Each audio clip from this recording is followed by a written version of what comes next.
गए मतलब 2 घंटे में लगता है ट्रेंडिंग में चला जाएगा। मैंने अभी उस गाने को सुना हूँ और मज़ा आ गया। दोस्तों चाहिए आप लोग भी सुन। हेलो दोस्तों नमस्कार। इस वक्त की सबसे बड़ी है ये खबर कि जिस गाने का बेसब्री से था इंतज़ार, जाए करेजा 2 खेसारी लाल यादव जी का, जो कि वेस्ट भोजपुरी से रिलीज होना था, वो बहुत लोग बहुत बेसब्री से इंतज़ार कर रहे थे। वो गाना आ चुका है फ़िलहाल उस चैनल पर, वेस्ट भोजपुरी पर, और लिरिक्स है कृष्णा बेदर्दी जी का, जाए करेजा 2 का, और साथ में सिल्फी राज जी गाई हैं खेसारी लाल यादव के साथ। तो गजब का एक सॉन्ग है, मतलब 2 घंटे में लगता है ट्रेंडिंग में चला जाएगा। मैंने अभी उस गाने को सुना हूँ और मज़ा आ गया। दोस्तों चाहिए आप लोग भी सुनिए और बहुत सारा प्यार दीजिए।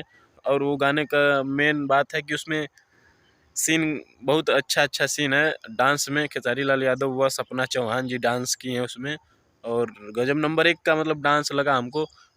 तो दोस्तों जाइए। और म्यूजिक की बात करें तो म्यूजिक दिए आर्या शर्मा जी और लिरिक्स है कृष्णा बेदर्दी जी का, और वेस्ट भोजपुरी से रिलीज हो चुका है और अभी रिलीज हुआ है। जाकर देखिए, गजब का गाना है, एकदम तांडव मचा देगा एकदम।